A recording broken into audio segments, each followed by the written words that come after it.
In today's video, we're going to kind of revisit my very first video we did on Stillworks and Brewing.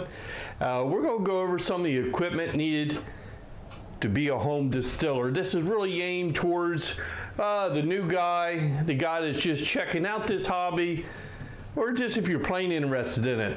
Okay. Welcome to Stillworks and Brewing. My name is Randy, and this is the channel that's all about home distillation and brewing. So if you get a chance, please hit that subscribe button down there. We'd really appreciate it. Okay, so like I said in the intro, this is going to be a video about the equipment you need to get started in this great hobby of home distilling. We'll break it down into four basic groups: the mash, fermentation, the distillation, and the aging and bottling. All right, so let's get started.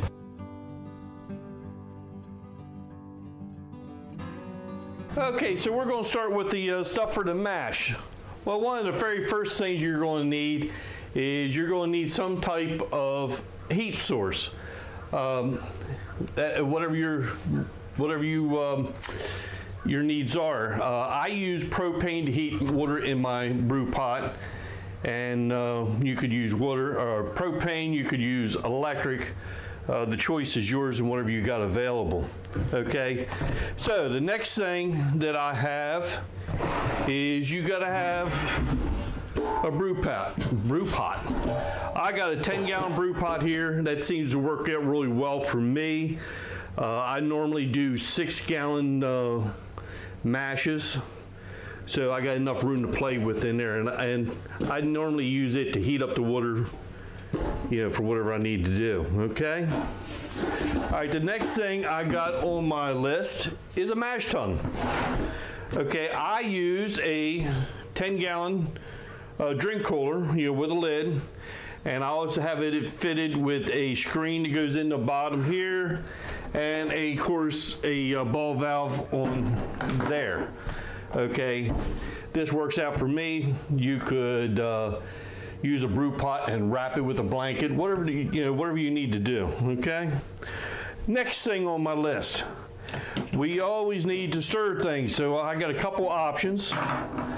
I got this very nice large stainless steel spoon that works very well, and also got this fantastic mash paddle. All right, and that works well. So what's next on the list?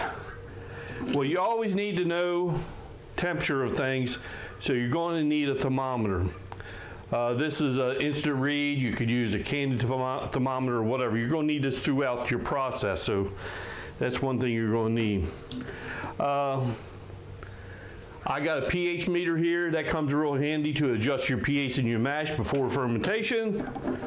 And of course, you need a hydrometer, because you need the one very, very important thing that you're going to need to know as a data point is what your starting gravity is, and that will help you on down the line. Okay, so that's a very important thing. And they always say you should have two of them, because if you have two, you won't break them. If you only have one, you will break one, and they're not that expensive. Okay, all right, so that's all on my list on for the mash things. All right.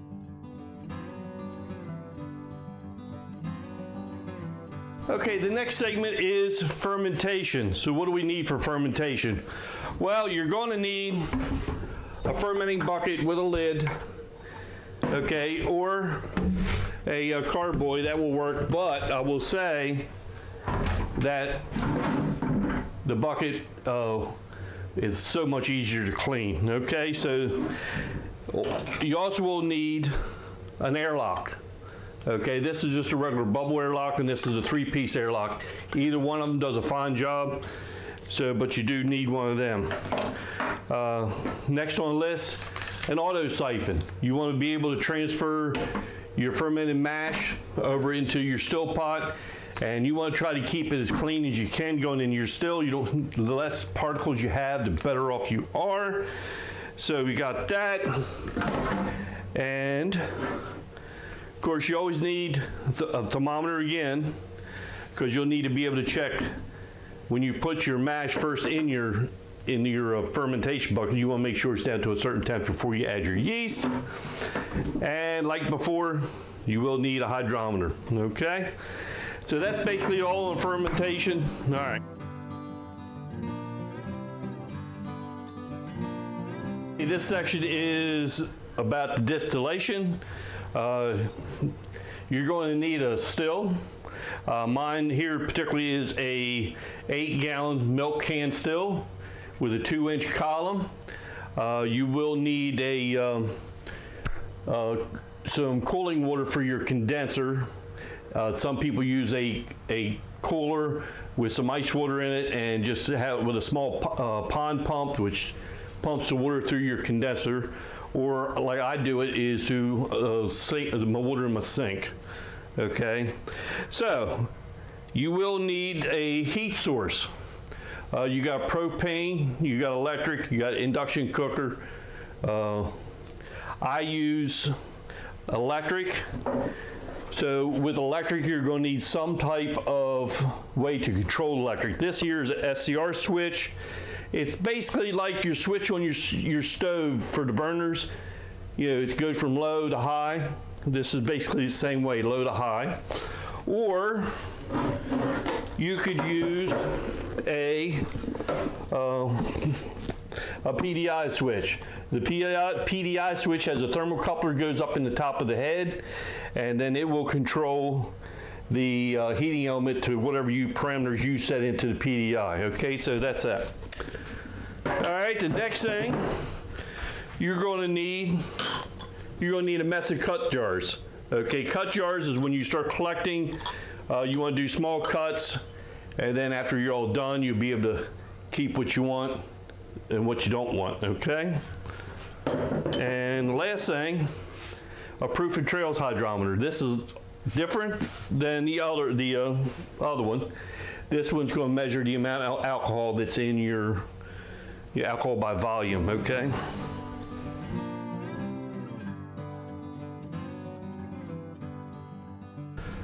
Okay, so the last section here is proofing and aging and bottling. Okay, so what do we need there? Well, number one, what you're going to need is some type of mixing jars.